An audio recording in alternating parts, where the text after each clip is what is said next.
Good morning.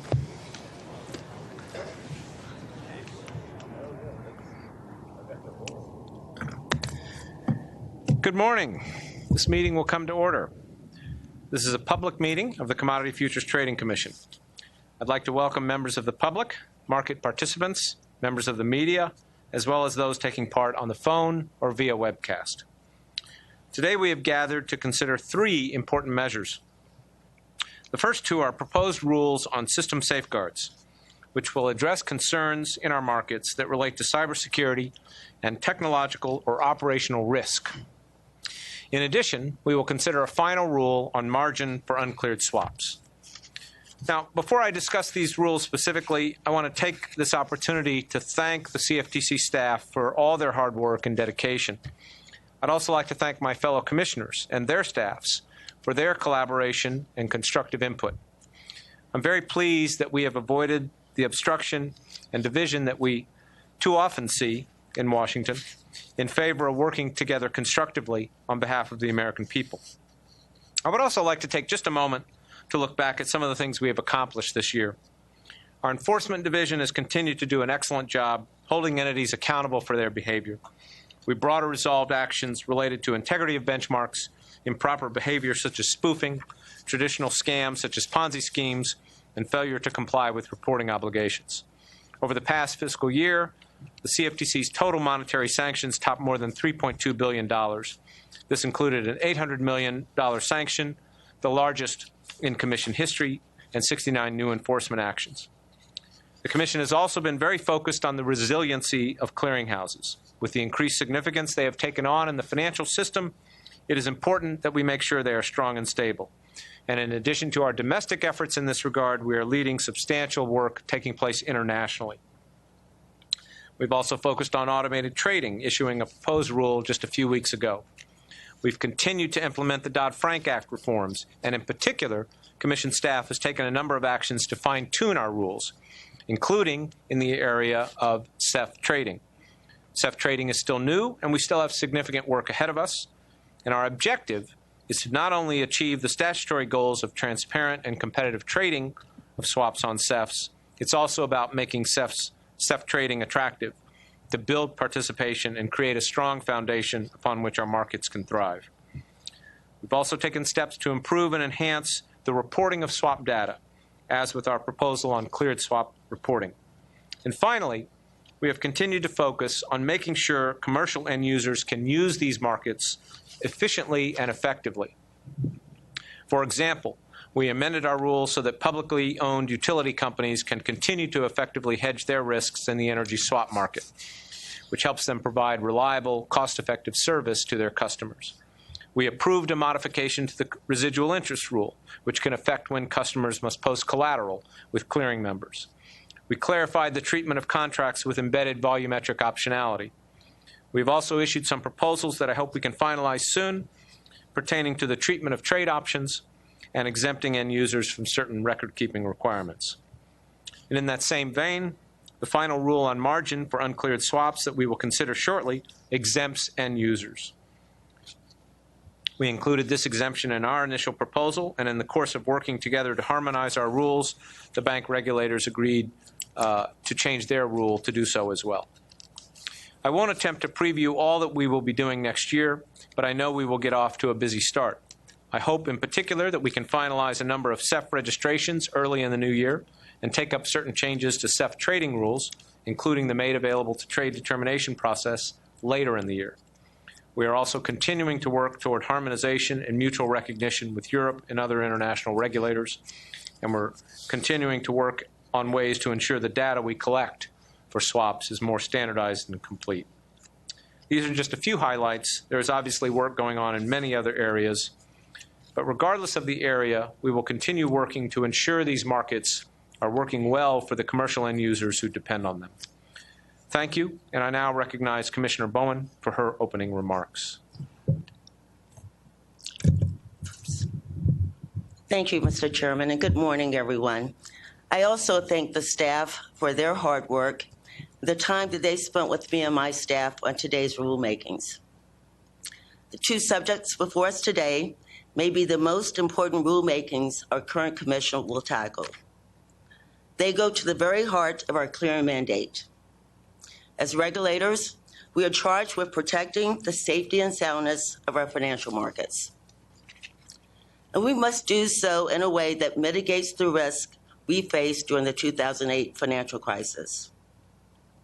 The lens through which I view my role is to make sure that the voiceless and the most vulnerable, our consumers, investors, and the public, have a seat at the table. To cut to the chase, I support the two rule proposals on system safeguards, which are focused on cybersecurity. We know that without effective cybersecurity, we cannot be confident that important data will not be compromised, therefore raising doubts about the integrity of our markets. Therefore, I support both of these proposals. I cannot, however, support the final rule proposal on margin for unclear swaps. It fails to fulfill our clear congressional mandate. And I believe its shortcomings could make the financial markets we regulate less safe. We know that without rigorous margin requirements, it is possible that firms will make bad bets that would then throw the company's overall financial stability into question, one that could provoke a spillover contagion panic, which forces us again to grapple with the specter of a new Bear, a new AIG, a new Lehman. Let me first turn to the two rule proposals and system safeguards, which I'm happy to support.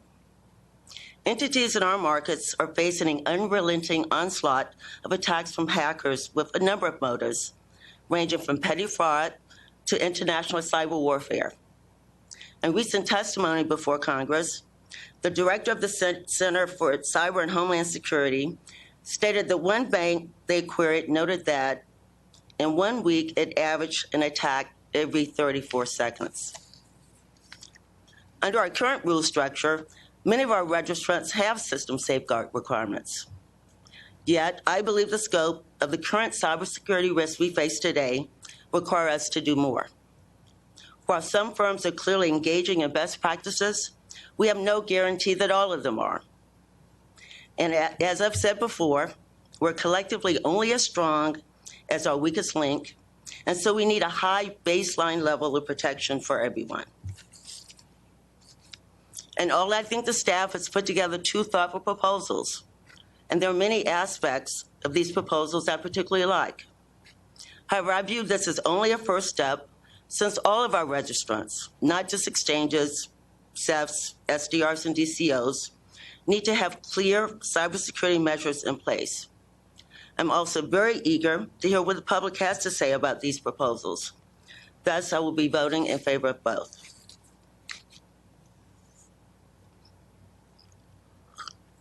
Excuse me one second. Now to turn to unclear margin for swaps.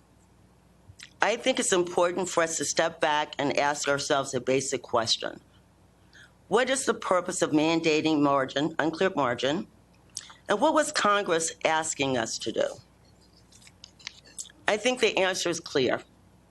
To protect against the next financial crisis, to do our best to prevent the incredibly high cost our taxpayers and our global financial markets have suffered and continue to suffer today. In 2008, our financial system was brought to its knees as a tidal wave of losses washed away the savings of many and destroyed confidence in our financial markets. It also swept away misplaced confidence about the ability of large, sophisticated financial players to manage their own risk. We learned, or should have learned, how vulnerable our financial system is to excessive leverage and poor risk management. If more margin had been required for swaps, some firms would have had the money they needed to unwind some of their bad bets. Fewer firms may have needed bailouts, and the entire crisis may have been mitigated. Instead, with no margin for these swaps, Washington had stepped in. It's not part of my speech. That's quite interesting. Oh, well. Are we okay? Not yet.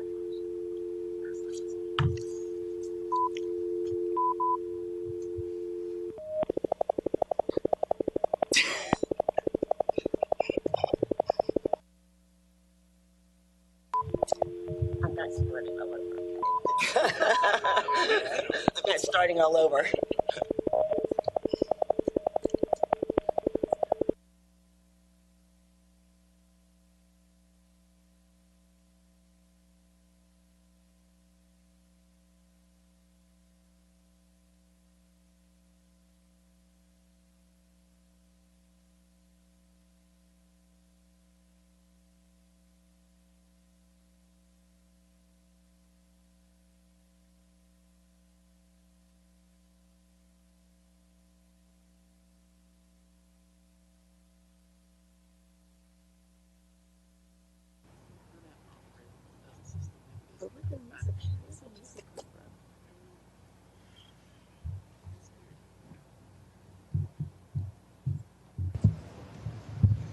Commissioner, can you check your mic?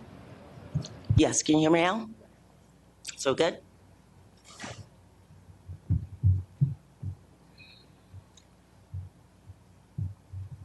Okay. If more margin had been required for swaps, some firms would have had the money they needed to unwind some of their bad bets. Fewer firms would have needed bailouts, and the entire crisis may have been mitigated. Instead, with no margin for these swaps, Washington had to step in a way that still rankles just about everyone. The large players were bailed out by taxpayers and returned to record profits. Our taxpayers had no similar help. No recourse to the financial institutions that harmed them. No help to pick up the pieces and rebuild a financial future. Margin requirements for unclear swaps are a critical safeguard against repeating those mistakes. They provide the covered entities we regulate with protections against counterparty default. In essence, initial margin and variation margin appropriately align incentives to reduce systemic risk and excessive leverage to ensure that parties, in fact, have the capacity to meet their obligations. In 2010, the Dodd-Frank Act created the categories of swap dealers and major swap participants. And Congress recognized the higher risk swap dealers faced from using unclear swaps. While this rule does have some benefits, it is inadequate when compared to our own September 2014 proposal and the rule passed by the prudential regulators. It puts the very swap dealers we regulate an even greater risk in times of financial stress because of its treatment of inter-affiliate margin. This final rule provides an exemption for swap dealers, excusing them from collecting initial margin for inter-affiliate transactions they enter into with most affiliated parties. This exemption only really affects the very largest financial institutions, those that are central to our financial infrastructure and at the heart of the last crisis. I think this exemption is a mistake for 3 reasons. First, how will we know whether the entities that will receive this exemption are able to understand and communicate internally where their risks are? The large financial institutions that benefit from this exemption have tremendously complicated organizational structures, with webs of hundreds, sometimes thousands, of affiliates spread across the globe. The difference in political, financial, and legal systems across these interconnected international affiliate webs makes it difficult, likely impossible, to fully predict how risk will unfold across the global entity in a period of severe financial stress. This is a major deficiency. As Basel and ESCO highlighted, the increased risk posed by unclear derivatives create the same type of systemic, contagion, and spillover risk involved in the 2008 financial crisis. Second, even if these entities do understand the risk, not requiring initial margin for inter-affiliate transactions removes a key safety feature that protects both the financial system and the individual firms in a crisis.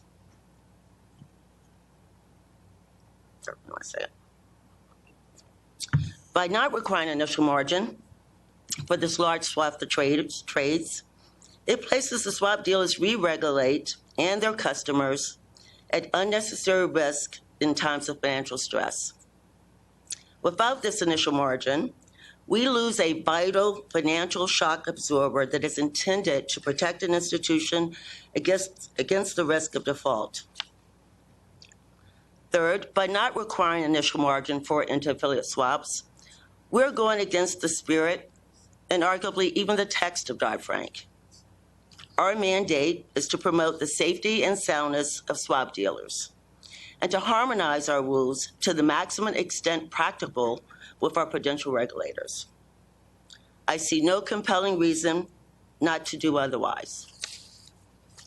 We are charged to worry about the financial health of those entities registered with us, swap dealers. The risks we're dealing with may be remote, but with huge consequences. Financial wizards have shown that they're not good at gauging and protecting against these disastrous events.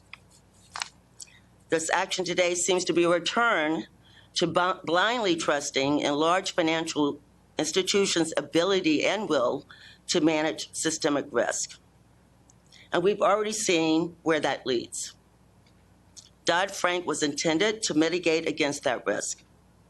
Our failure to provide comparable protections for our swap dealers in any shape whatsoever makes little sense to me. I have seen the devastating effects of the last financial crisis on everyday citizens who lost their life savings as a result of excessive risk-taking by these complex financial institutions. Memories of the crisis may fade, but risks spring eternal. I cannot vote for a rule that places the swap dealers we regulate, and most importantly, their customers and the general public at risk. Accordingly, I will be voting no today.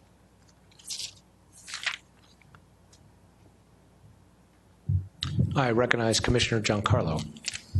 Thank you. You may recall, Mr. Chairman, that at one of our very first conversations over a year and a half ago, we discussed the growing risk that cyber threats pose to trading markets.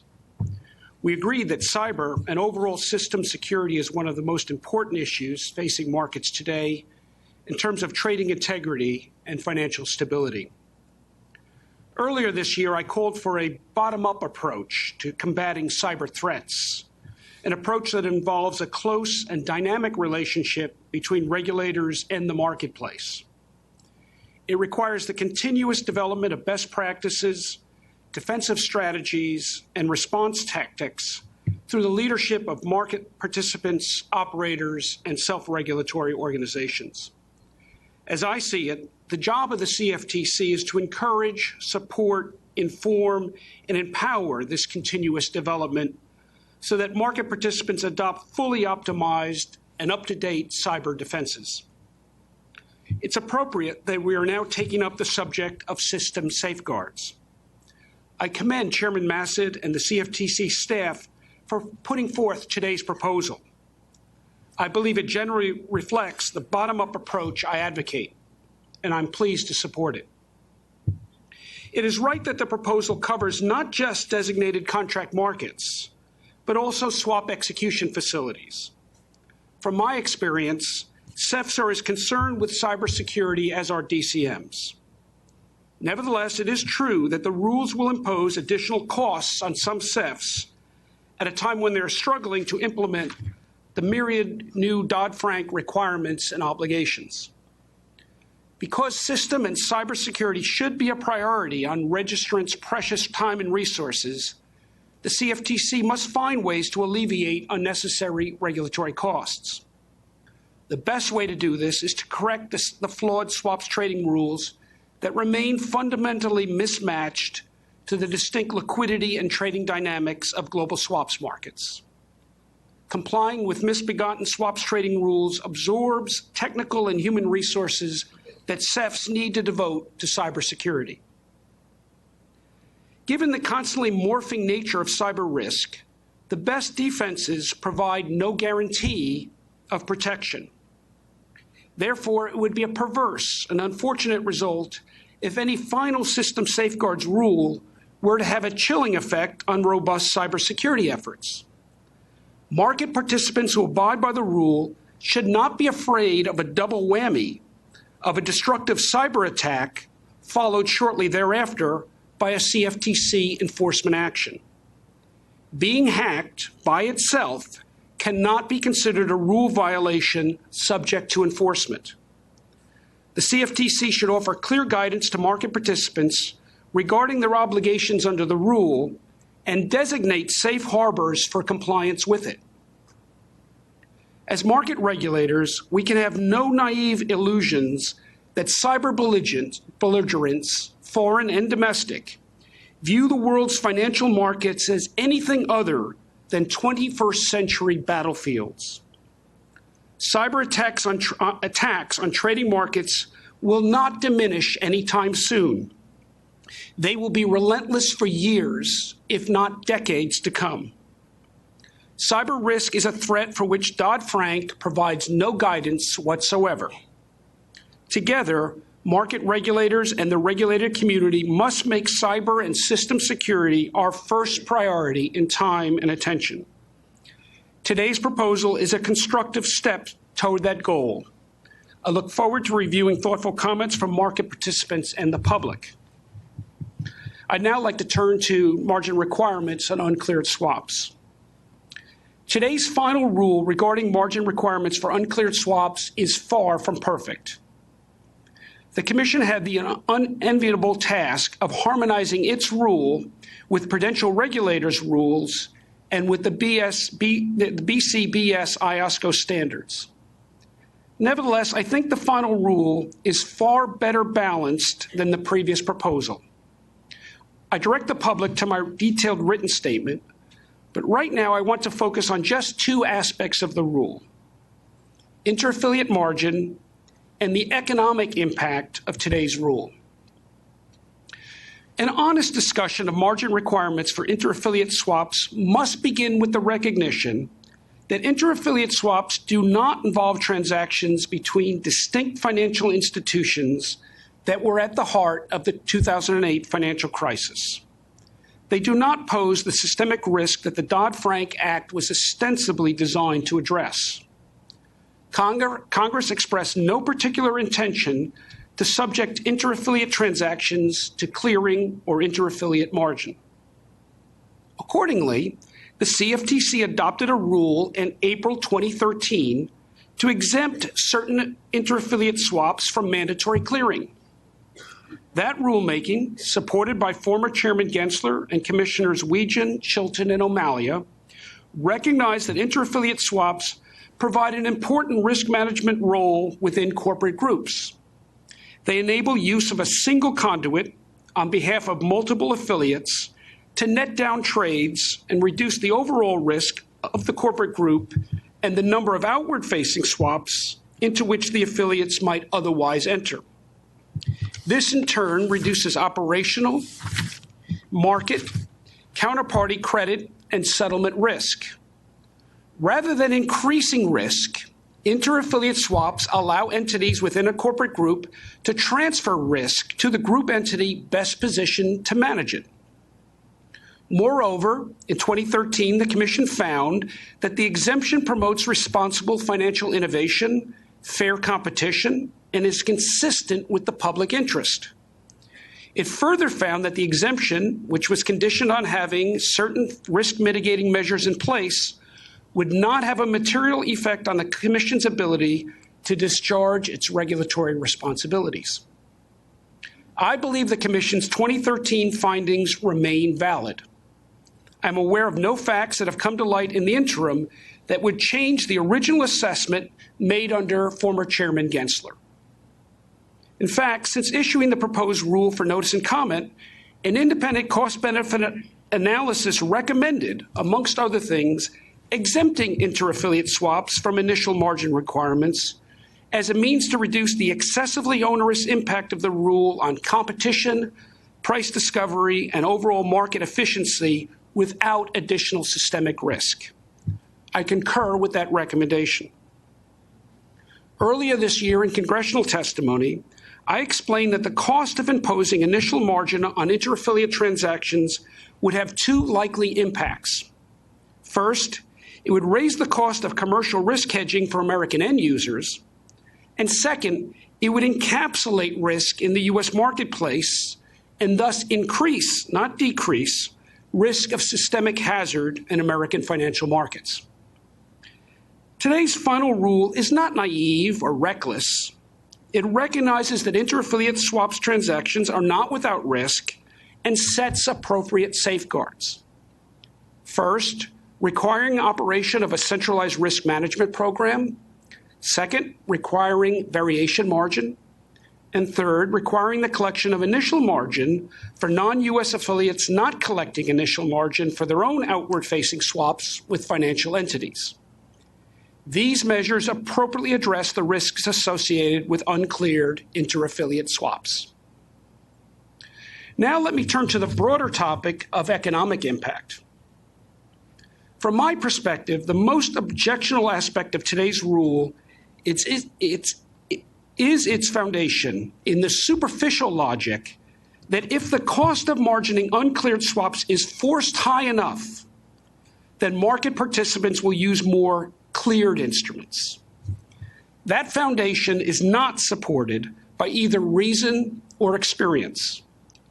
If no clearinghouse is willing to clear a particular swap, no amount of punitive cost, no matter how onerous, will enable it to be cleared. I know something about swaps clearing because I was involved before the financial crisis in one of the first independent efforts by non-Wall Street banks to develop a clearinghouse for credit default swaps. I am a long-standing supporter of increased central counterparty clearing of suitable swaps. Yet I also recognize, as do an increasing number of others, that central counterparty clearing is no panacea for credit risk. As regulators, we must be intellectually honest and adopt a balanced view, acknowledging that there are legitimate and vital needs for both cleared and uncleared derivative products in a modern, complex, $18 trillion economy. Uncleared swaps allow businesses to avoid basis risk and obtain hedge accounting treatment under GAAP for more complex, non-standardized exposures.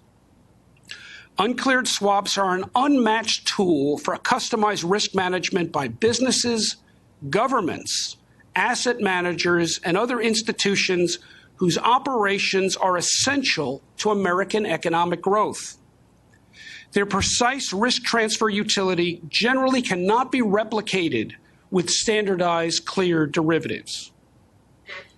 Today's rule also reflects a disingenuous reading of the Dodd-Frank Act to favor cleared derivatives over uncleared swaps. In fact, there is nothing in the law directing regulators to set punitive levels of margin in an attempt to drive market participants toward cleared products. Imposing punitive margin levels will lead to a range of adverse consequences, including raising the commercial cost of risk hedging, reducing trading liquidity in uncleared swaps markets, and incentivizing the movement of products otherwise unsuitable for clearing into clearinghouses into which counterparty risk is already increasingly concentrated. More critically, punitive margin on uncleared swaps will increase the amount of inadequately hedged risk exposure on America's corporate balance sheets, exacerbating volatility in earnings and share prices. Yet I know that my voice alone cannot reverse the course of the present prevalence of macroprudential regulation, an approach that prioritizes systemic stability over investment opportunity, market vibrancy, and American economic growth. Only time will show that systemic risk cannot be managed through centralized economic planning. In fact, rather than being managed, systemic risk is being transformed today from counterparty credit exposure to jarring volatility spikes and liquidity risk across the breadth of financial markets, with ramifications that will be even harder to manage in the future. Unfortunately, today's rule will not reverse those trends. Yet I will vote for the rule, not because it is the right prescription for uncertain markets, but because it is much better than originally proposed and less harmful to the U.S. economy than likely alternatives. I must commend the CFTC staff for their hard work, thoughtfulness, and ultimately the generally improved rulemaking that is before us today. Thank you. Thank you. For each of the items on today's agenda, the staff will make presentations to the Commission. After each presentation, the floor will be open for questions and comments from each of the commissioners. Following the close of discussion on each matter, the Commission expects to vote on the staff recommendation as presented. All final votes conducted in this public meeting shall be recorded votes. The results of votes approving the issuance of rulemaking documents will be included with those documents in the Federal Register. At this point, I ask unanimous consent to allow staff to make technical corrections to the documents voted on today prior to sending them to the Federal Register. Without objection, it is so ordered. At this time, I would like to welcome Vince McGonigal, Rachel Berdansky, Susan Stewart, David Taylor from the Division of Market Oversight, and Julie Moore, James Ortlieb, and Jeff Banman from the Division of Clearing and Risk for their presentations on two proposed rules related to system safeguards. Good morning, Mr. Chairman and Commissioners. Before I begin, I would like to thank my fellow Division of Market Oversight team members, including Rachel. Make sure you speak very close to the mic. Yeah, I've learned that. Before I begin, I would like to thank my fellow Division of Market Oversight team members, including Rachel Berdansky, David Steinberg, Shifra Katz, Susan Stewart, Chris Russell-Wood, Mike Bartlett, and Kyle Miller, and my System Safeguards colleagues in the Division of Clearing and Risk, as well as Dave Rifen from the Office of the Chief Economist, and Deval Patel and Susan Nathan from the Office of the General Counsel for their hard work in preparing the proposals we are presenting to the Commission today.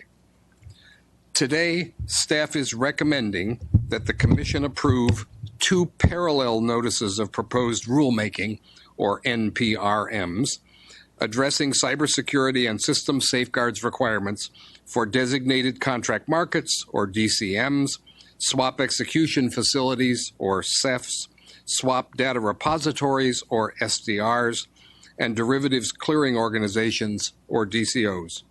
My DCR colleague Julie Moore and I will share the task of making the presentation. The proposed rules would enhance and clarify existing Commission rule provisions relating to cybersecurity testing and system safeguards risk analysis and oversight, and add new provisions concerning certain aspects of cybersecurity testing.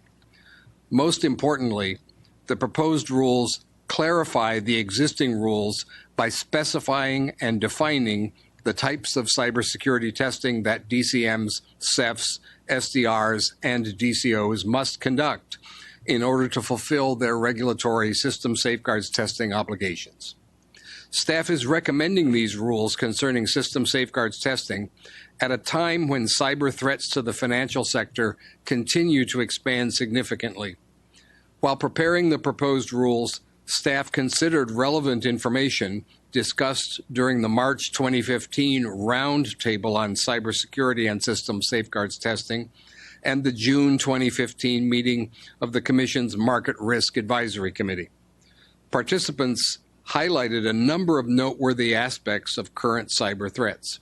Examples include an escalating volume of cyber attacks coming from increasing numbers of more dangerous cyber adversaries with worsening goals, including disruption of operations, theft of data or intellectual property, and corruption or destruction of data or automated systems, advanced persistent threats designed to remain undetected over a long period of time, and an expanded cyber threat field that includes mobile devices, the cloud, phishing and other social engineering attacks, and insider threats.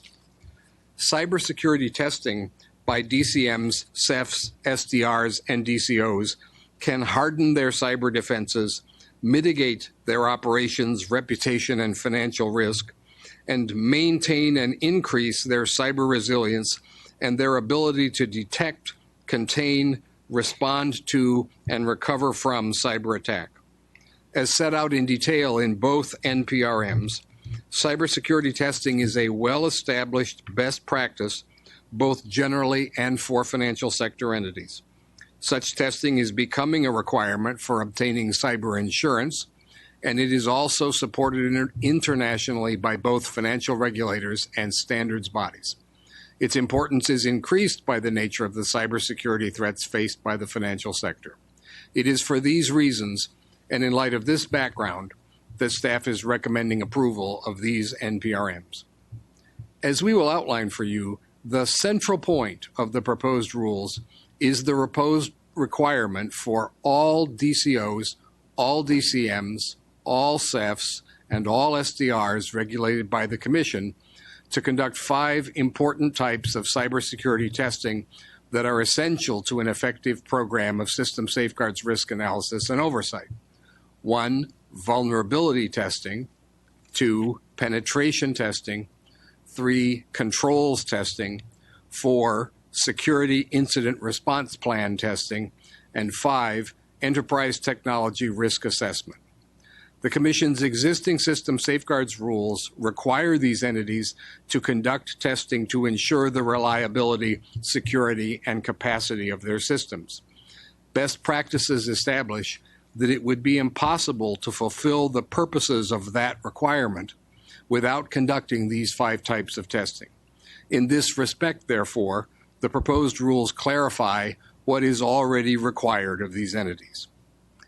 As we will note in presenting each of the 5 types of testing, the proposed rules would also establish minimum testing frequency and independent contractor testing requirements for all DCOs and all SDRs and for covered DCMs. As defined, covered DCMs are those whose total annual trading volume is 5% or more of the total annual trading volume of all DCMs regulated by the Commission.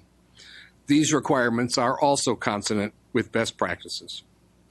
The proposed rule for DCMs, CEFs, and SDRs also includes an advance notice of proposed rulemaking, which notes that the Commission plans to consider whether in a future NPRM it should define certain CEFs as covered CEFs and make them subject to the minimum testing frequency and independent contractor testing requirements.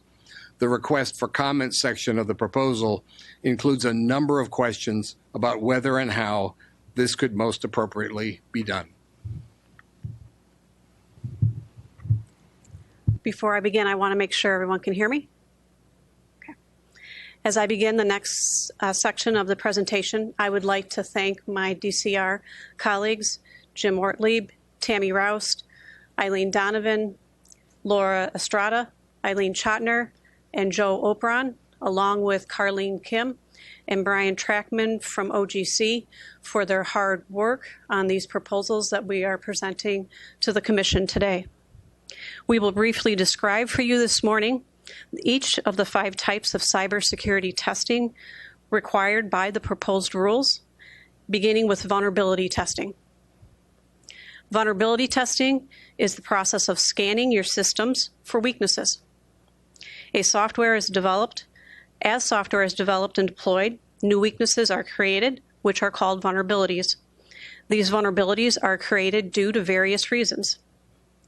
For example, adding new features to existing software generates transaction paths and logic that create future opportunities for unwanted users to exploit these features in unintended ways.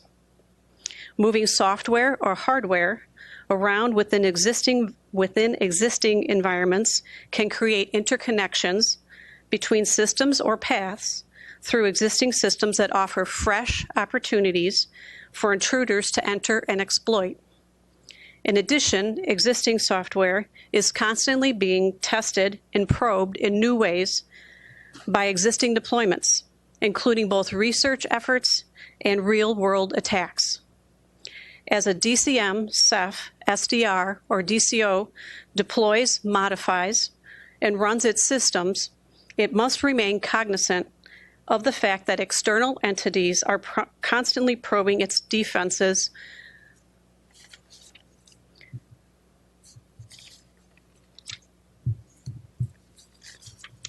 looking for these vulnerabilities.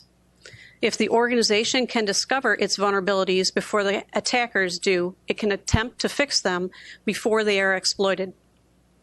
Vulnerability testing is covered by generally accepted practices and standards, such as those published by the National Institute of Standards and Technology, or NIST, the Federal Financial Institutions Examination Council, or FFIEC, and others. Such generally accepted best practices call for vulnerability testing at a frequency determined by an appropriate risk analysis, and in some cases also provide that the frequency of such testing should be no less than quarterly. The proposed rules address the frequency at which vulnerability testing should be conducted. As a fundamental principle, they call for all DCMs, CEFs, SDRs, and DCOs to conduct vulnerability testing at a frequency determined by an appropriate risk analysis. For all DCOs, all SDRs, and covered DCMs, the rules also include a minimum vulnerability testing frequency requirement, calling for the testing to be conducted no less frequently than quarterly. In addition, the proposed rules call for vulnerability testing by all DCOs, all SDRs, and covered DCMs to be performed by independent contractors during at least 2 of the quarterly tests each year. Independent contractors provide an external insight into an entity's vulnerabilities and weaknesses, having a fresh external perspective, one that has been formed through experience with other industry players, can be vital to informing those critical financial organizations about how, where, and why they are vulnerable. The second type of cybersecurity testing that the proposed rules would require is penetration testing. Penetration testing is the process of simulating an attack on a system in order to discover and exploit its weaknesses. There are 2 main forms of penetration testing. They are external and internal. The proposed rules define external penetration testing as attempts to penetrate the entity's automated systems from outside its boundaries to identify and exploit vulnerabilities. The proposed rules define internal penetration testing as attempts to penetrate an entity's automated systems from inside their boundaries for the same purpose. Generally accepted practices such as NIST, FFIEC standards, and the Payment Card Data Security Standards call for organizations to conduct both internal and external penetration testing and to conduct such tests annually. The proposed rules also call for all DCOs, DCMs, CEFs, and SDRs to conduct penetration testing at a frequency determined by an appropriate risk analysis. In addition, the proposals call for penetration testing at least annually by all DCRs, all DCOs, all SDRs, and covered DCMs. The proposed rules also provide that the annual external penetration test required of all DCOs, all SDRs, and covered DCMs must be performed by an external independent contractor. David will now go over the remaining 3 tests. The proposed rules also call for all DCMs, CEFs, SDRs, and DCOs to conduct controls testing, including testing of each control that is included in their programs of system safeguards, risk analysis, and oversight.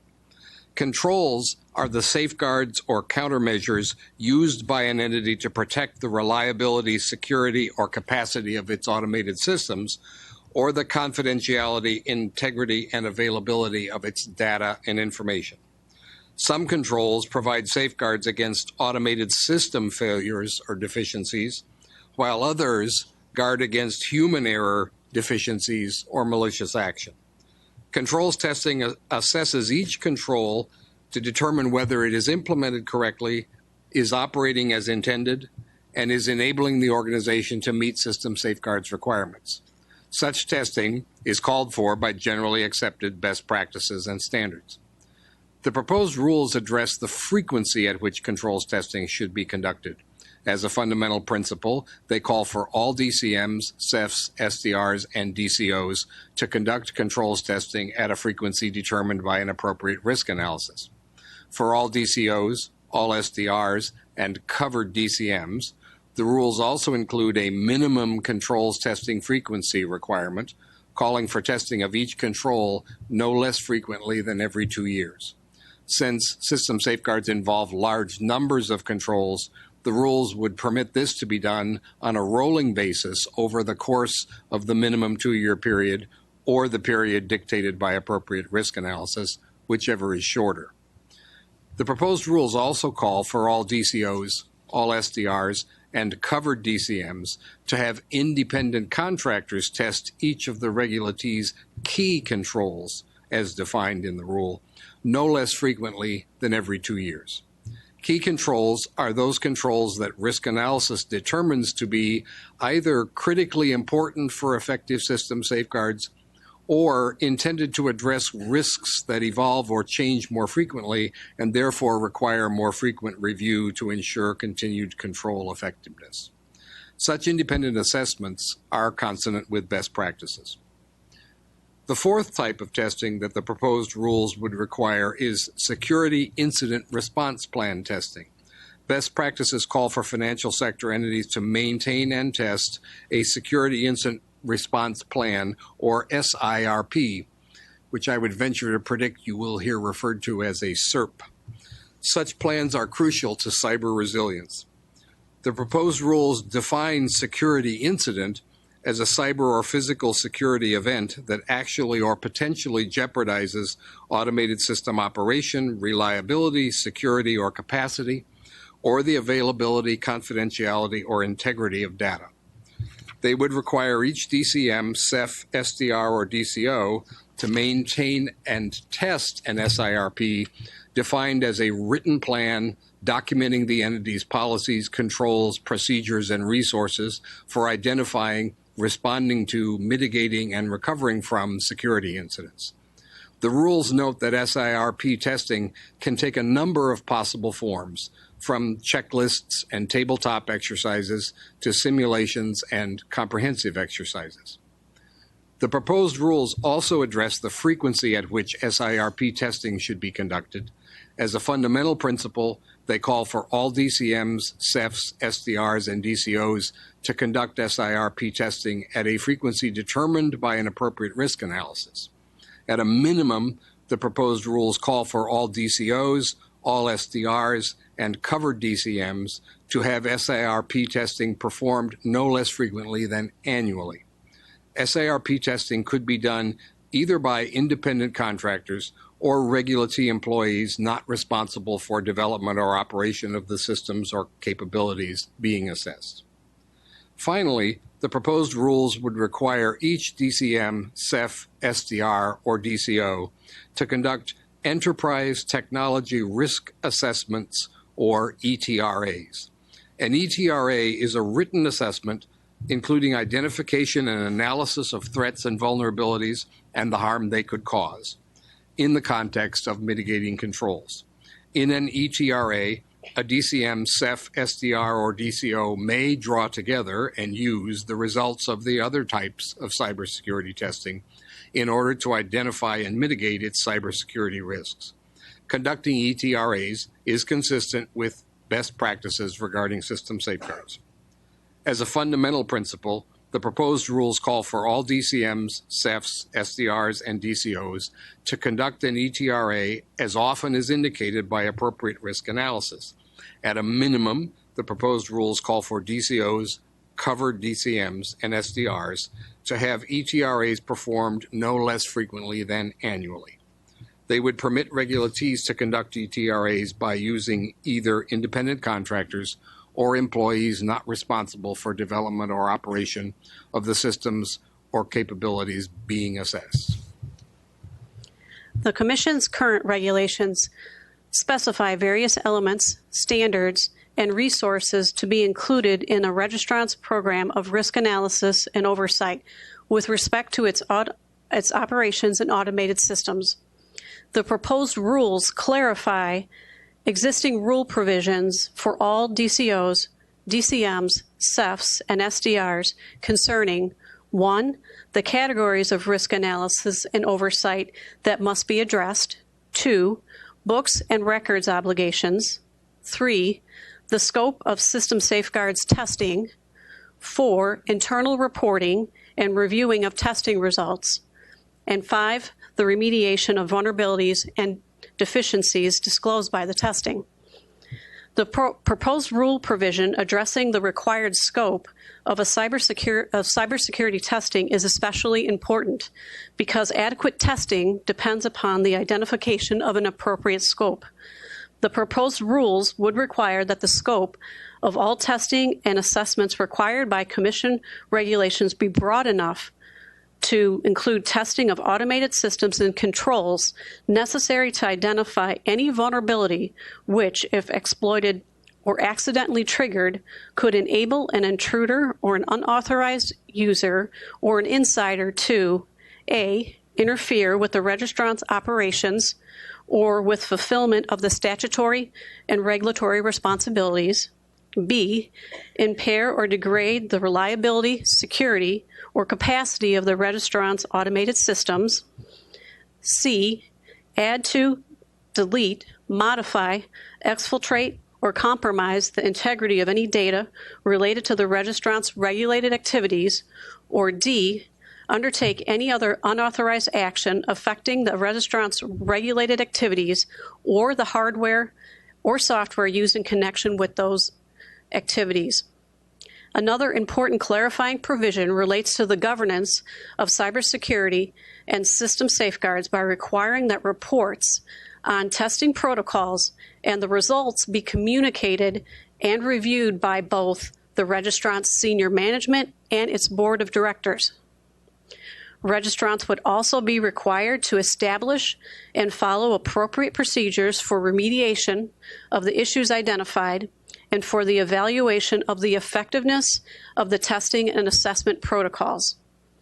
Each entity would be required to analyze testing and assessment results in order to identify all vulnerabilities and deficiencies in its system and to remediate those vulnerabilities and deficiencies to the extent necessary to enable the entity to fulfill its statutory and regulatory obligations.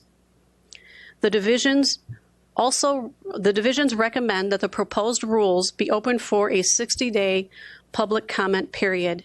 This concludes our presentation, and we are happy to address any questions. Okay. Well, I want to thank all of our staff for those informative presentations, and again, thank all the staff that worked on these proposals. To begin the Commission's discussion and consideration of these rulemakings, I will now entertain a motion to adopt the Division of Clearing and Risks proposed rule relating to system safeguards as presented by the staff. Second. Okay. I would now like to open the floor to allow the commissioners to make any statements or ask any questions that they may have, and I will first turn to Commissioner Bowen. Yes, thank you, Mr. Chairman. Thank you so much. A great presentation. As we discussed, this rule covers SDRs, DCOs, CEFs, and DCOs. And I'm wondering whether the staff intends to send proposed rules to us with cybersecurity guidelines to cover other market participants, such as FCMs, introducing brokers, major swap participants. Commissioner, oversight of the entities you mentioned fall under the Commission's Division of Swap, Dealer, and Intermediary Oversight. However, I would note that in October of 2015, the National Futures Association adopted a cybersecurity interpretive notice to 3 of its compliance rules, defining the core components of an effective information system security program, or ISSP for short.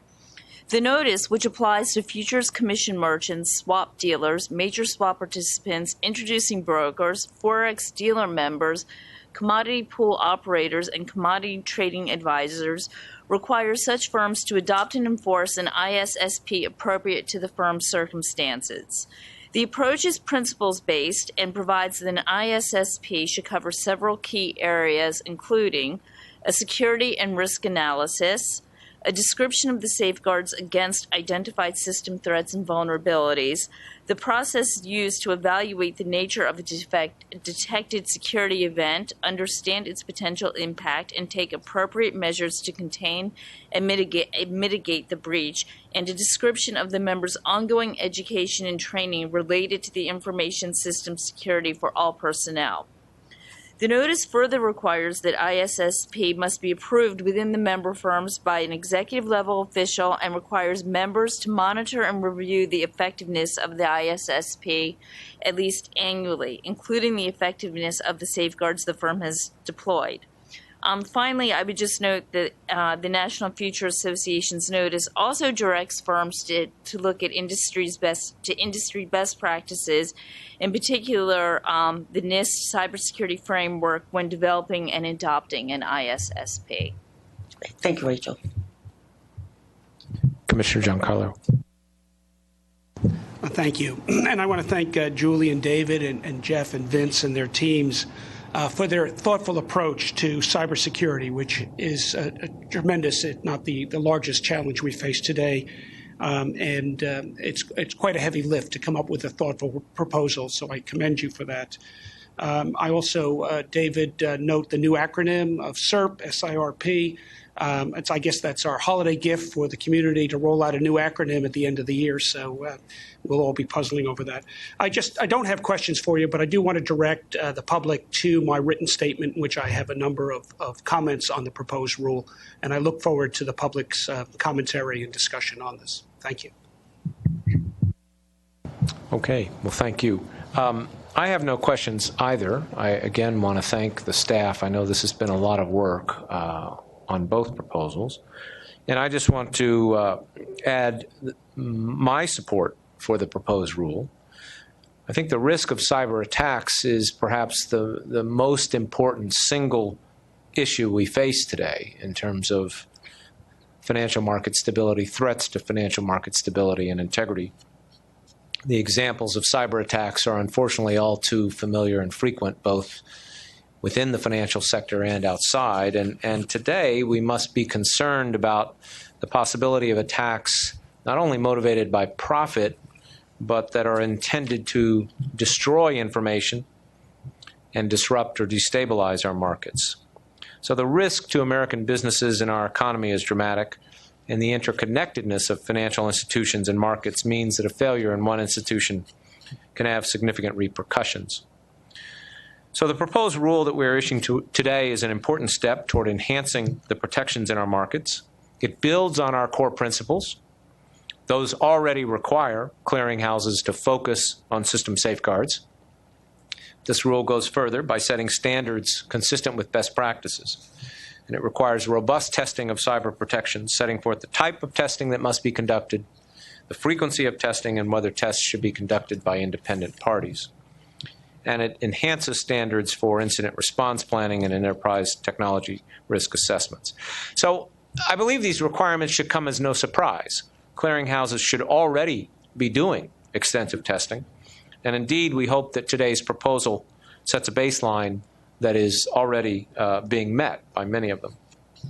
The proposal also complements what we as a commission already do. We focus on these issues in our examinations to determine whether an institution is following good practices and paying adequate attention to the risks at the board level and on down. And as I noted at the beginning, since 2009, clearinghouses have become increasingly important in the financial system. So I believe we must do all we can to ensure their strength and stability, and this proposed rule is a critical component of that effort. Now, of course, we welcome public comment on this proposal, which will be taken into account carefully before we take any final action. If there are no other questions, I would like to just make sure, would any other commissioner like to make any further statements before we proceed to a vote on the motion? Okay. If the commissioners are prepared to vote, Mr. Kirkpatrick, will you call the roll? The motion now before the Commission is on the adoption of the Division of Clearing and Risk Notice of Proposed Rulemaking on System Safeguards Testing Requirements for Derivatives Clearing Organizations. Commissioner Giancarlo. Aye. Commissioner Giancarlo, aye. Commissioner Bowen. Aye. Commissioner Bowen, aye. Chairman Massad. Aye. Chairman Massad, aye. Mr. Chairman, on this matter, the ayes have 3, the noes have 0. Thank you. The ayes have it, and the motion to adopt the proposed rule is approved. At this point, I will entertain a motion to adopt the Division of Market Oversight's proposal related to system safeguards as presented by the staff. So moved. Second. I would now like to open the floor to allow the commissioners to make any further statements and ask any questions that they may have, and I again will turn to Commissioner Bowen. No questions. Commissioner Giancarlo. No questions. Okay, thank you. Well, let me just add that I also support this rule. It's obviously very consistent with the DCR proposal. I will add a couple of comments. I previously stated that I did not expect our proposal would apply to CEFs. Now, I said that not because cybersecurity isn't just as important for them, but because many CEFs are still in the very early stages of operation. But my fellow commissioners expressed concerns about potential vulnerabilities, and both felt that we should propose that the requirements apply to CEFs at this time. I appreciate their views, and I'm committed to working collaboratively to address this issue, and therefore we have included it in the proposal. And as with the DCR proposal, we will carefully consider all public comment before taking any final action. Let me just make sure before we proceed to a vote, would any other commissioner like to make further statement? Okay. Then I will ask Mr. Kirkpatrick to call the roll.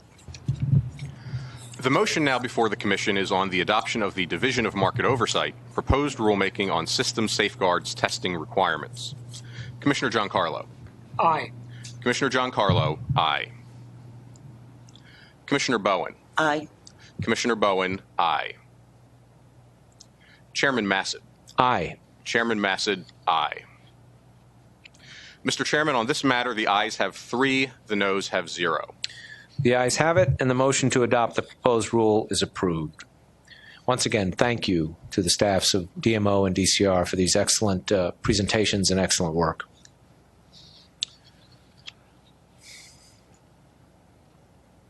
At this time, I would like to welcome Scott Mixon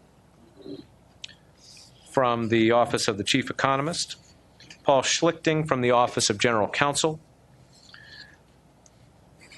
John Lawton from the Division of Clearing and Risk, and Rafael Martinez and Francis Kuhl from the Division of Swap Dealer and Intermediary Oversight for their presentations on a final rule on margin for uncleared swaps.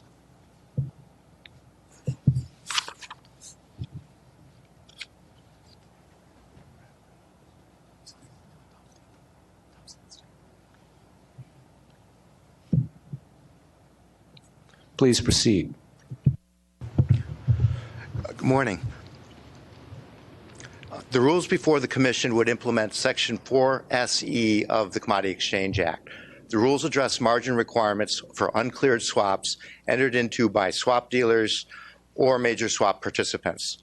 The rules would apply to SD MSPs that are not subject to regulation by one of the prudential regulators, that is the Fed, the OCC, the FDIC, the FCA, or the FHA. In developing the rules, Commission staff worked closely with staff of the prudential regulators. Commission staff also consulted periodically with staff of the SEC and with staff of foreign regulators. The rules are very similar to the rules that were recently approved by the prudential regulators.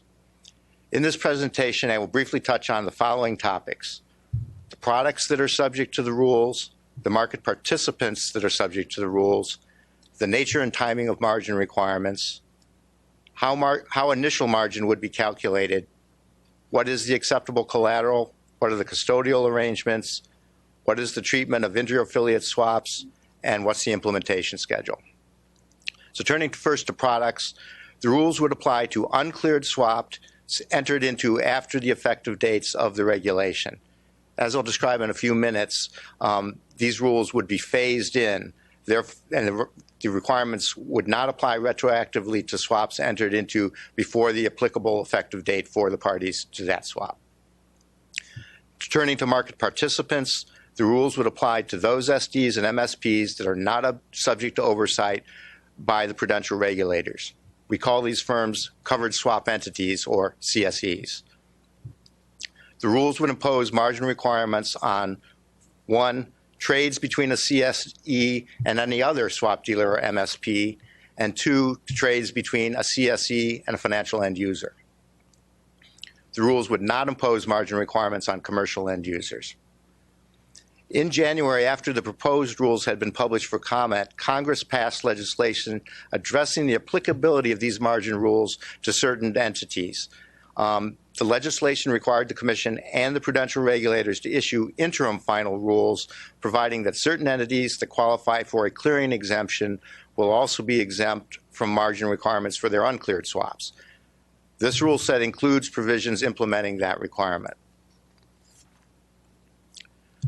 Turning to the nature and timing of margin requirements, and turning first to initial margin, the rules would require two-way initial margin, both posting and collecting, on a daily basis for all trades between a CSE and any other SD or MSP. The rules would also require daily two-way initial margin for all trades between a CSE and a financial end user that had over $8 billion in gross notional exposure in uncleared swaps.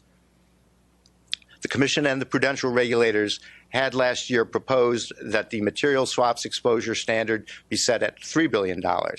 In response to public comments, however, the rules have raised the threshold at which financial end users become subject to the initial margin requirements. This provision recognizes that financial end users with smaller positions do not pose the same risk as those with larger positions.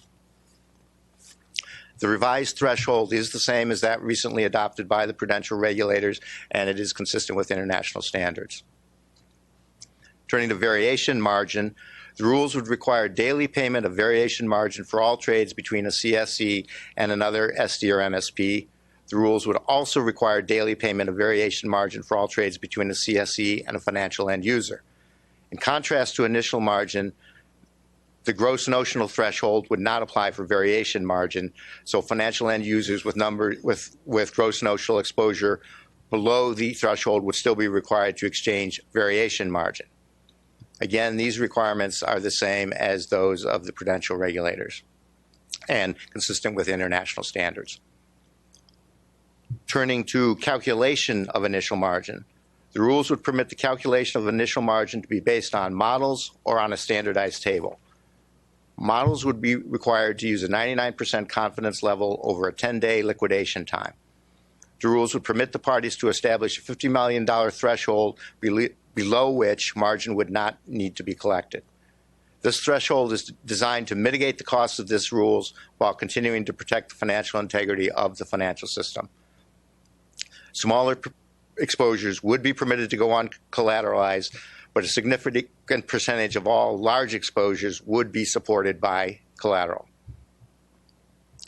The final rules include a provision allowing a registered futures association to approve a CSE's margin model.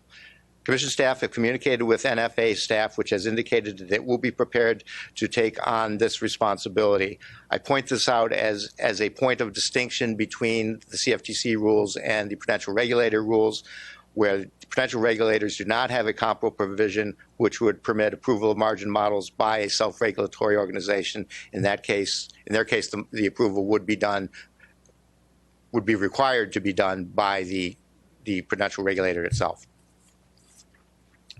So turning to acceptable collateral, first for initial margin, the rules would permit initial margin to include cash, sovereign debt, certain government-sponsored debt, investment-grade debt such as corporate bonds, certain equities, shares of certain money market funds, and gold. This list is the same as the prudential regulators list and is consistent with international standards. For variation margin, the rule would draw a distinction between trades that involve two dealers and trades involving a dealer and a financial end user. For dealer-to-dealer trades, the rules would require variation margin to be in cash. For trades between a dealer and a financial end user, however, the rules would permit the same collateral permitted for initial margin. This requirement was modified in response to comments. The proposal had said cash for all variation margin. A number of end user commenters stated that it could be very burdensome for them to post cash as variation margin, and so the final rule would adjust the approach for variation margin for trades between a dealer and a financial end user. Again, the approach taken regarding acceptable collateral for both initial margin and variation margin is the same as the prudential regulators' approach. Turning to custodial arrangements, the rules would require initial margin to be held in an independent custodian, and it would not permit rehypothecation of initial margin. Again, the approach is the same as the prudential regulators' approach. With regard to inter-affiliate margin, the rules would require the daily payment of variation margin between CSEs and affiliates that are also swap entities or are financial end users. This aspect of the rule is the same as the prudential regulators' rule. The rules, however, would not require CSEs to collect initial margin from affiliates, except in certain circumstances that I'll mention in a moment. The CSEs would, however, be required to have a centralized risk management program to monitor and manage the risk associated with inter-affiliate swaps on a group-wide basis. Collection would be required in certain cases where the affiliate enters into swaps with third parties and doesn't collect margin on the outward-facing swap and then does a swap with the CSE. With regard to foreign regulators have not yet finalized their rules in this area yet. Based on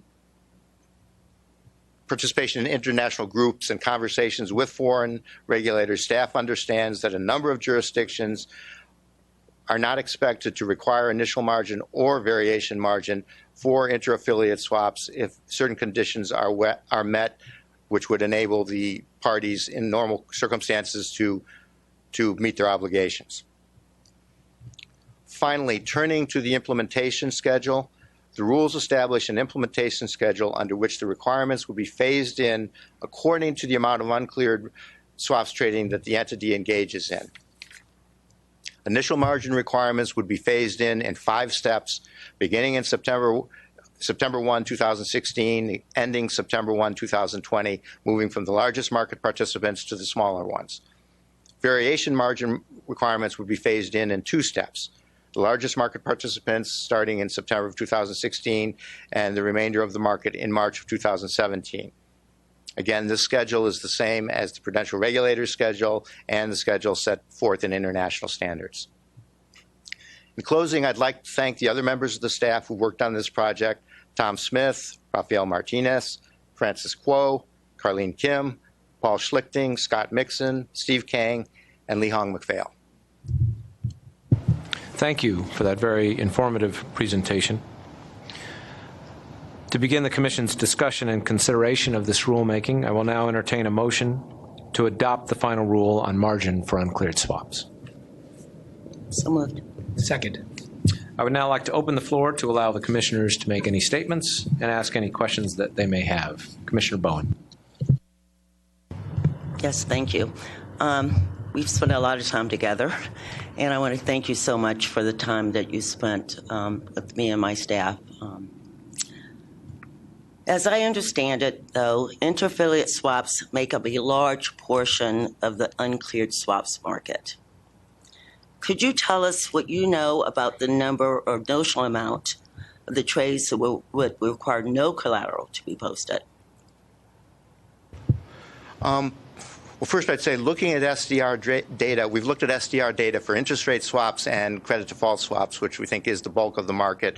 In that case, inter-affiliate trades represent about 50% of the market.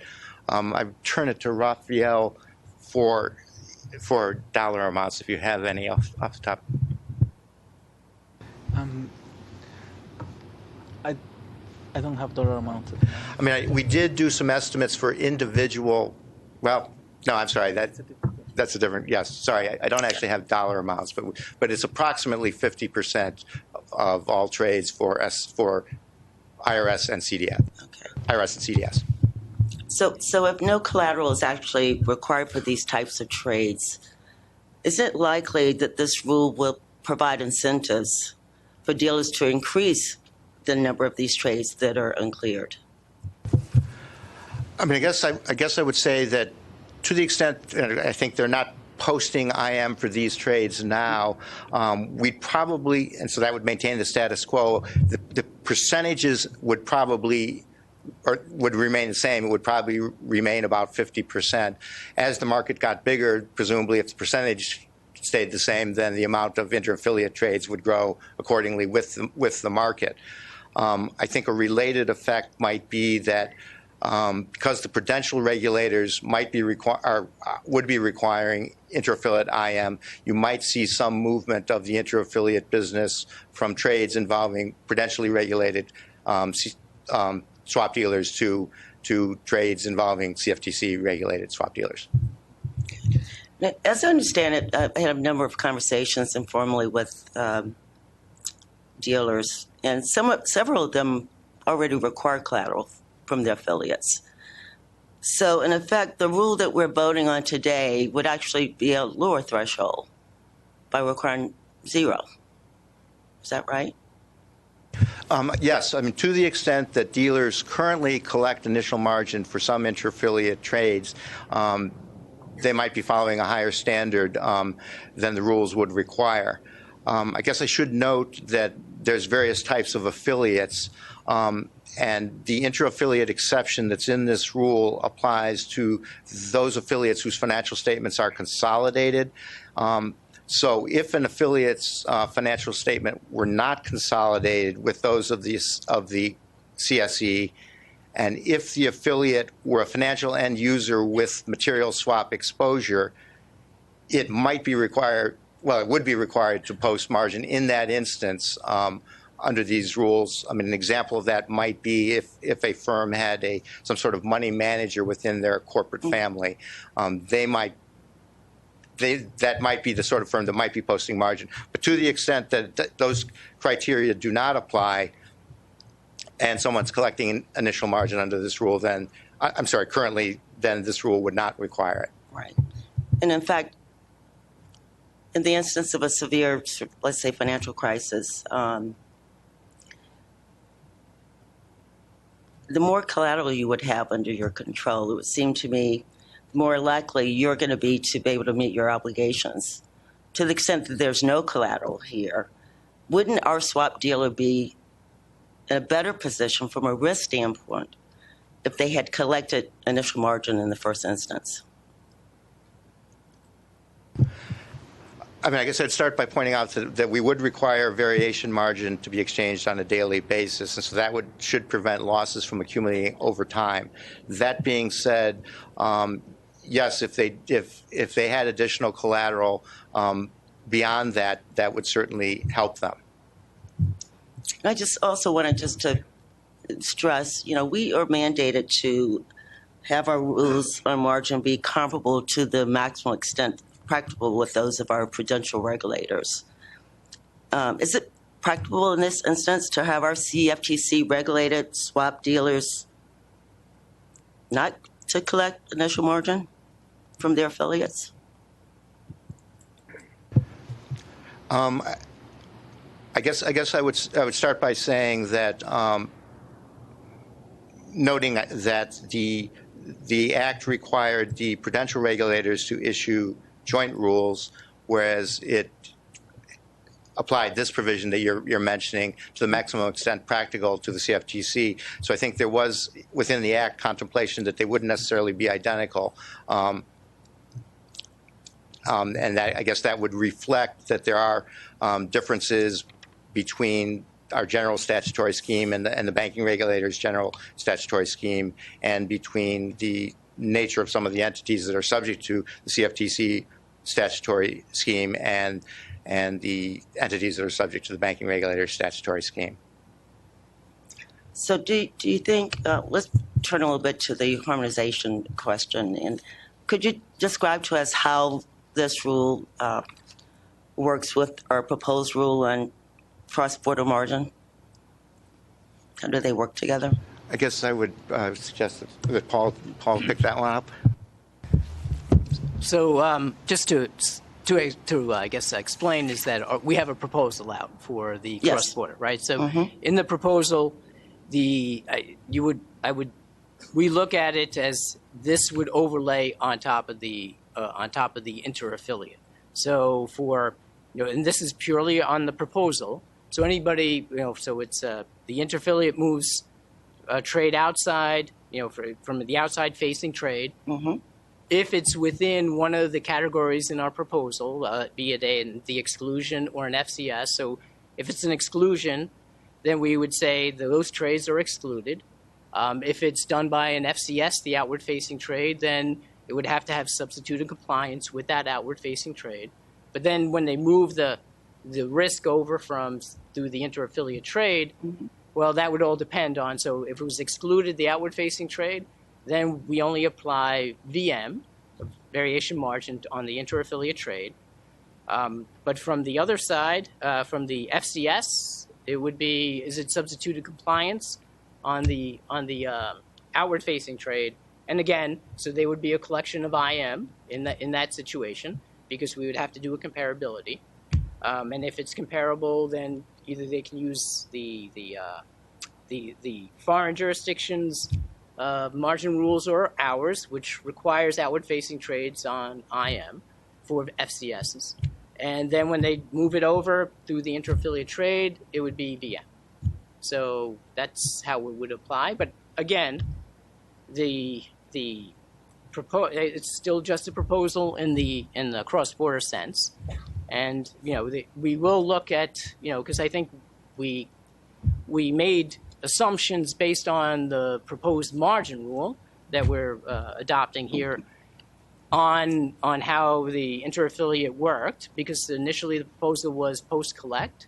So maybe we just have to re-examine how that exclusion works and whether John's the anti-evasion rule that's in the margin rule, we're saying that if you do an outward-facing trade in a jurisdiction that does not require IM, then IM has to be collected by the CSE.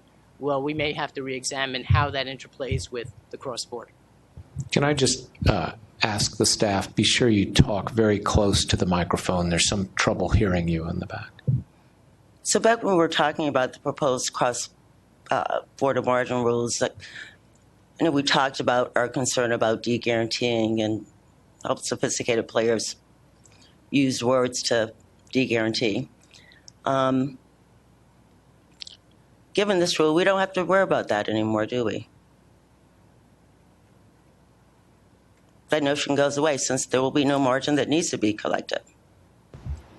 Well, the de-guaranteeing, that's for the inter-affiliate transactions, but the actual outward-facing trade, in the proposal, the commission the proposal says that if you're a foreign consolidated sub, you still have to collect margin on the outward-facing trade.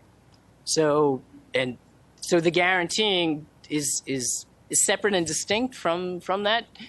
But as I said before, I think the exclusion though is maybe something to re-examine.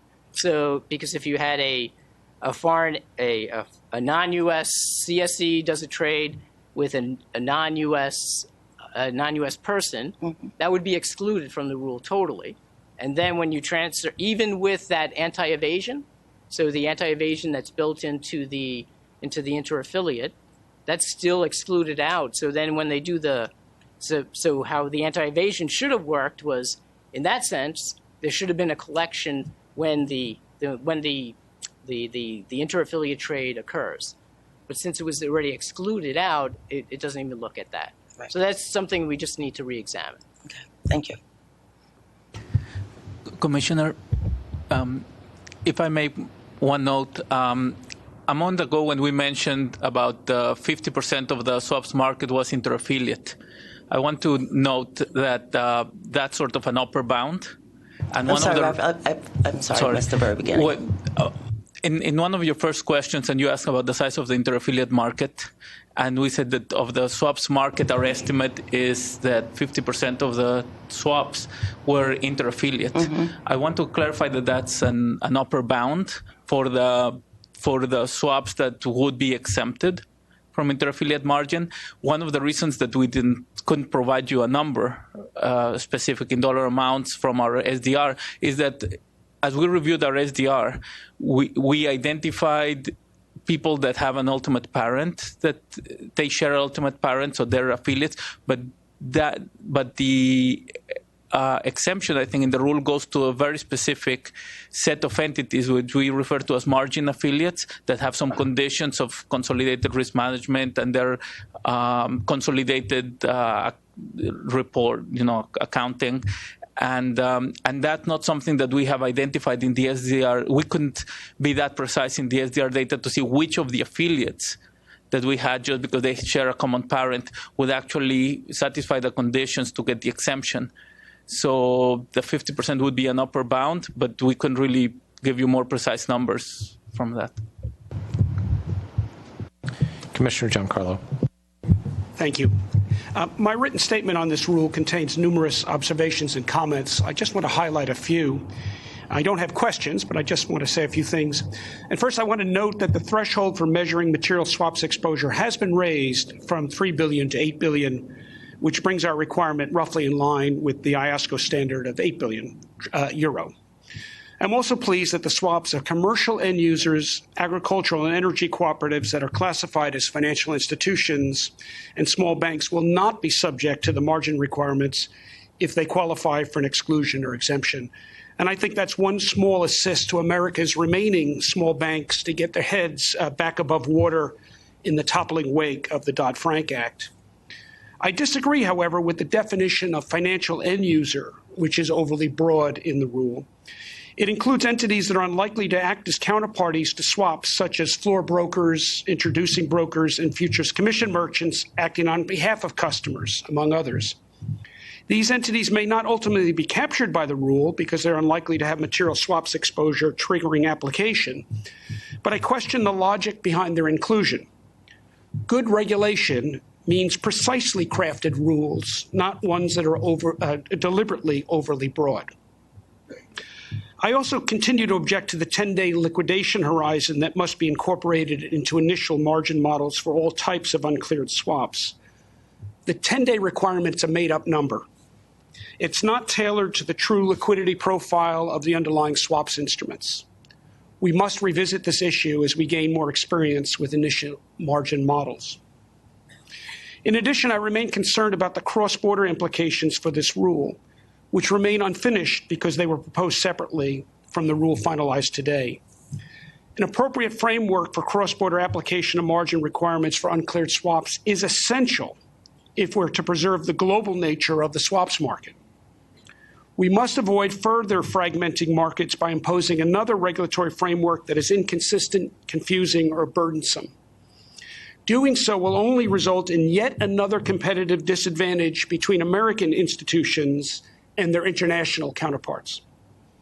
And I close by again commending the team, John, you and your team, for your hard work, thoroughness, and ultimately the improved rulemaking that is before us today. Thank you.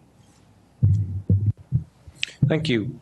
I'd like to follow up just on a few points to make sure we understand and the audience also understood. Raphael, you're talking about the data on interaffiliate swaps.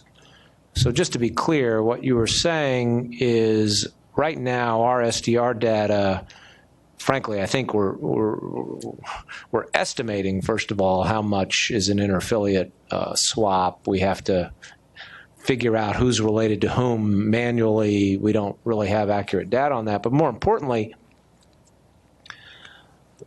when we're talking about not requiring initial margin on interaffiliate swaps, we are only talking about those swaps between the consolidated affiliates. So, for example, if there is an investment fund managed by an affiliate, that swap is treated as a third-party affiliate or a third-party entity. If there is a less than 50% owned entity, which is not consolidated, that is treated as a third-party swap. So we have no real sense of the distinction between, the amount of those kinds of swaps and the amount of the consolidated swaps. Is that correct? That's correct.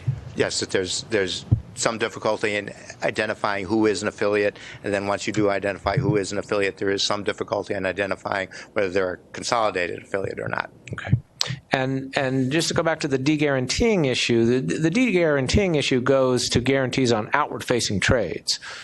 Is that right, Paul? Yes, that's correct. Yeah, and I think you were saying our proposal on the cross-border deals with that by saying the application of our margin rule to those outward-facing trades doesn't turn on whether there's a guarantee. It simply turns on whether the entity is consolidated. That's correct. So the inter-affiliate, whether we require initial margin for inter-affiliates, is unrelated to the application of our cross-border rule to the de-guaranteeing issue. On that end, yes. On the outward-facing, correct. Right. Okay. I want to turn to the issue of inter-affiliate transactions. We're talking about large institutions. There's a lot of inter-affiliate transactions, I assume, between these entities, right? I mean, which we don't even regulate. There's corporate overhead allocation, sharing of leases, sharing of IT, tax sharing and allocation, working capital arrangements, sharing of funding. There's all sorts of things, right? Okay. That's correct, yes. Now,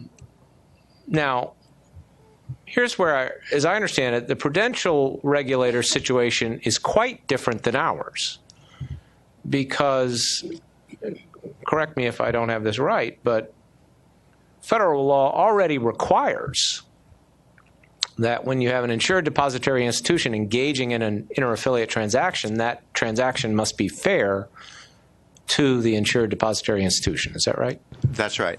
And in many cases, that insured depository institution must also collect collateral for that transaction. In some cases. Is that right? I believe that's right, yeah. Right. And Dodd-Frank made it clear that derivatives are now included in that. Is that, Paul? I see you nodding, but... Yes, that is correct. Okay. That framework doesn't apply to us, to our entities. Is that right? That's right. Okay, and it doesn't even mean that those transactions, those very same transactions, have to be fair to our entities. Is that right? No, that's right. Okay, all right. So our entities they have a lot of things going on, and we could have a margin rule that says you've got to collect, let's say it's a $100 million fixed to floating swap. You got to collect and post margin. Okay, could they then, instead of doing that, could they just loan $100 million? I'm sorry, would the CSE be making the loan or borrowing the money? Either way. Well, let's assume it's, frankly, either way vis-a-vis the fairness to our CSE, right? It doesn't matter. Right. I mean, there would presumably be capital implications depending on whether they were loaning it or borrowing it. Under our capital rule, you're saying. That's right. Of course, which all of these things could have implications under our capital rule. But the point is that we could require margin on a $100 million fixed to floating interest rate swap where the payments, given interest rates today, are, not all that large, whereas the entity could loan $100 million and not take any margin for it. That's right. Okay. I mean, right. The entity could also collect, say, initial margin. If we required initial margin, one entity could collect, our CSE could collect $20 million, let's say, in Treasury securities from the affiliate, right, as the margin. Okay, could it then loan some other securities having a value of $20 million back to that affiliate without any fairness or any standards on that transaction? Again, yes, the margin would have to be segregated, but yes, they could do a separate transaction that's. So my point is there's a lot of things going on within a consolidated enterprise, and I think we got to think about whether imposing initial margin requirements are really meaningful. Well, let me put it this way. If we have concerns about internal risk management, let's address them directly, is my point. So let me just then say why I support this rule, because we're spending a lot of time on inter-affiliate margin, and I think it's important to step back and think about the bigger picture here. I mean, this rule is really one of the most important elements of swaps market regulation set forth in the Dodd-Frank Act, and I've been saying that for a while. There will always be a large part of the market that is not cleared, and that's appropriate. But we must take steps to protect against such activity posing excessive risk to the system. And that is why we are establishing margin requirements for uncleared swaps. I believe this rule is strong and sensible. It requires swap dealers and major swap participants to post and collect margin with financial entities with whom they have significant exposures. It requires initial margin, which is designed to protect against potential future loss on a default, as well as variation margin. It allows for the use of a broad range of types of collateral, but only with appropriate haircuts. It requires a greater level of margin than for cleared swaps, and it requires segregation of margin with third-party custodians and prohibits the practice of rehypothecation so that institutions cannot use their customers' margin for other purposes. Another very important feature, as I noted earlier, is that it exempts commercial end users from the rule's requirements. Their swap activities were not a source of significant risk in the financial crisis, so our rule is properly focused on the large institutions who engage in most of the uncleared swaps activity. Now, since I've been in office, I hear a lot from people about the fact that rules on swaps internationally are not harmonized. And so shortly after I took office, I committed to working to make the margin rules as similar as we could, because, again, they are such an important piece of this framework. And our rule today is practically identical to those of the United States banking regulators and substantially similar to international rules. And I want to congratulate the staff, because I know that took a lot of work to get to where we are, but that is a very important accomplishment. Now, the rule is really designed to reduce the risk that a covered swap entity default leads to further defaults by its counterparties. And given the interconnectedness of our financial system, that's an extremely important thing. We became all too familiar with that risk in 2008. Now, the issue of how the rule applies to inter-affiliate transactions is really a separate issue. It's received a lot of attention. And I first want to say that, the differences in our views on inter-affiliate margin do not reflect differences in our respective level of concern about the safety of the system or about avoiding the problems of the past. I spent 5 years at Treasury helping this country dig out from the financial crisis, and a lot of that time was spent on dealing with AIG.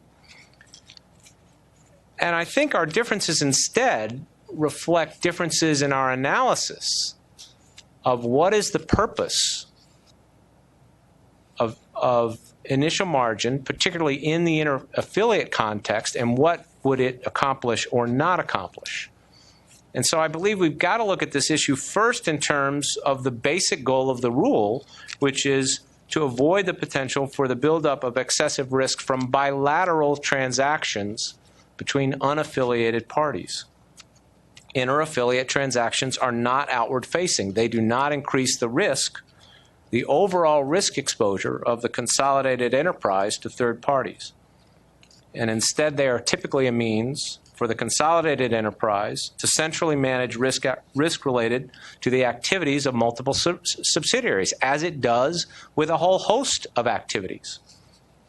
So we must make sure that inter-affiliate transactions are not used as a loophole or as a means to escape the basic and very strong requirements of this rule to collect margin in transactions from third parties. And we have done that. We have imposed a very strong anti-evasion standard. As we have said, a covered swap entity is required to collect margin from an affiliate if that affiliate is directly or indirectly engaging in an outward-facing swap in a situation where it should be but is not collecting margin. And in addition, as was noted, our proposal on the cross-border application of our margin rule, which is the subject of a separate rulemaking, also addresses this, because that provides that any affiliate that is consolidated with a U.S. parent is subject to requirements to collect margin from third parties, no matter where that affiliate is located and whether or not it is guaranteed by the U.S. parent. I'm hoping that we can finalize that part of the rule early next year. Now, second, we have required the exchange of variation margin in all inter-affiliate swaps. And this provides mark-to-market protection to both sides and prevents the buildup of the liability owed by one affiliate to another. And third, we've required that inter-affiliate swaps be subject to a centralized risk management program that is reasonably designed to monitor and manage the risks associated with such transactions. And I think at times we're suggesting that we should use inter-affiliate margin, initial margin, to enhance that risk management, that internal risk management. I think that would be a very costly and not necessarily effective way to do that because of the examples I've cited and because of the complexity of that internal risk management. If we are concerned, if there is a concern about the adequacy of internal risk management, centralized risk management, we should address it directly, not by imposing the requirements of a rule that is designed for trades with unaffiliated parties.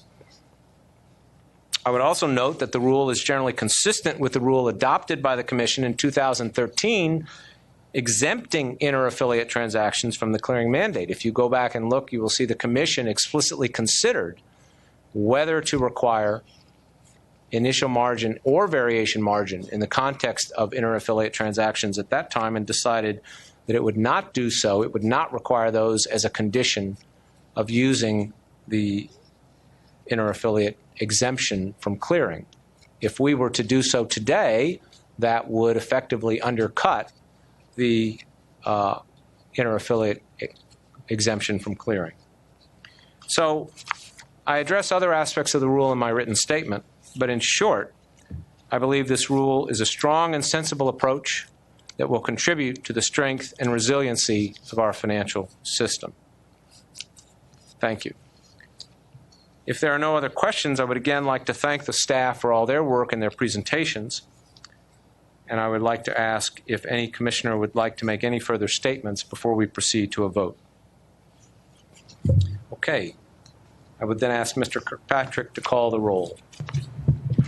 The motion now before the Commission is on the adoption of the final rulemaking on margin requirements for uncleared swaps for swap dealers and major swap participants. Commissioner Giancarlo. Aye. Commissioner Giancarlo, aye. Commissioner Bowen. No. Commissioner Bowen, no. Chairman Massad. Aye. Chairman Massad, aye. Mr. Chairman, on this matter, the ayes have 2, the noes have 1. The ayes have it, and the motion to adopt the proposed rule is approved. Is there any other commission business? There being no further business, I would entertain a motion to adjourn the meeting. So moved. All those in favor, say aye. Aye. Aye. Okay, the ayes have it. Again, I want to thank the Cftc staff for all their work, and on behalf of all of us at the agency, I want to wish everyone a happy holiday with family and friends and a wonderful new year. Thank you.